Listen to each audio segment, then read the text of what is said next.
37. bab. Bizalil, akatsiya yağıçının uzunluğu 125, kengligi ve egizligi 75 santimetrlik bir sandık yasıdı. Sandıkның içi sırtını sap altın bilen kaplap, çörüsüge altından ciyak tuttu.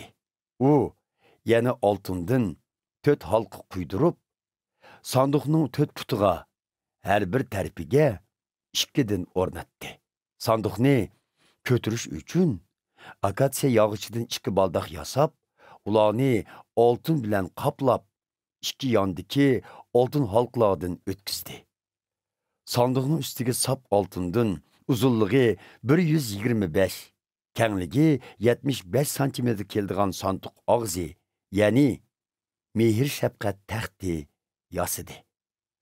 Altından iki tane kerop dep atıldıgan kanatlık məxluqның heykelini sokup, mehir şefkat taxtının iki beşiga birden ornutup, taxt bilen bir bütün kılıp birleştirdi. Kanatlık heykelle udul koyulgan halda taxtның yüzüge karışıp, kanatlarını içip, mehir şefkat taxtını yepip turduğan boldu.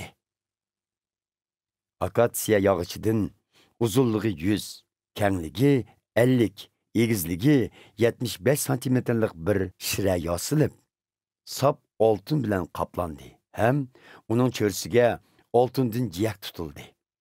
Şirenin çörsüge 4 ili kenglikte pevaz koyulup, onun gumu altın ciyak tutuldu.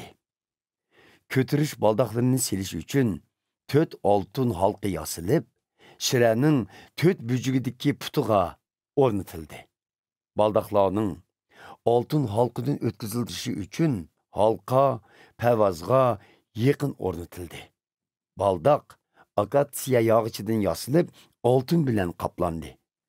Şirenin üstüdeki içimlik hediyesiga işletildiğen tavak, tekse, çaynek ve piyalele sap altından yasaldı.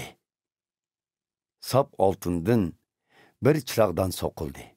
Çırağdanның putu bilen türügi, kadehleri, gül tügünü ve berkleri bir bütün kılındı.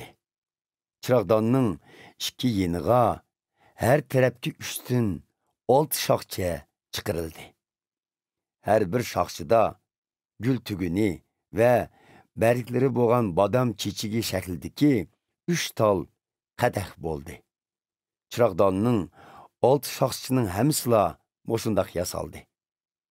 Çırağdanның merkezi şakçısının uçuda gül tügünü ve berkleri boğan badam çiçigi şeklindeki 4 tal kadeh boldu. Çırağdanның merkezi şakçısıdın iki tarafki çıkarılgan her bir cüp şakçının astığa tügün çıkarıldı. Çırağdanның 6 şeyhinin hemisi şundaq yasaldı.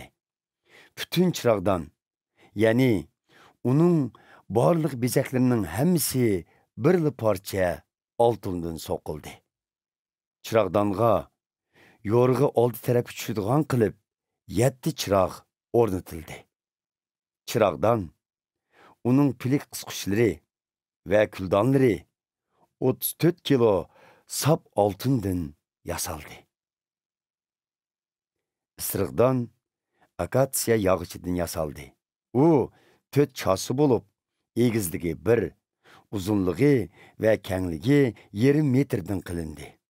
Onun üstü 4 terpi ve 4 müngüzü sap altın bilen kaplanıp, çörüsüge altın ciyak tutuldu.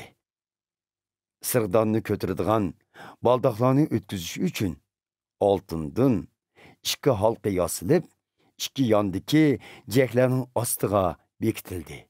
Baldaklar akatsiya yağıçıdan yasılıp, altın bilen kaplandı. Xuşboy doğru dermeklerini tengshash usuli boyicha muqaddas yağ ve xuşboy ısırıqlar yasaldı.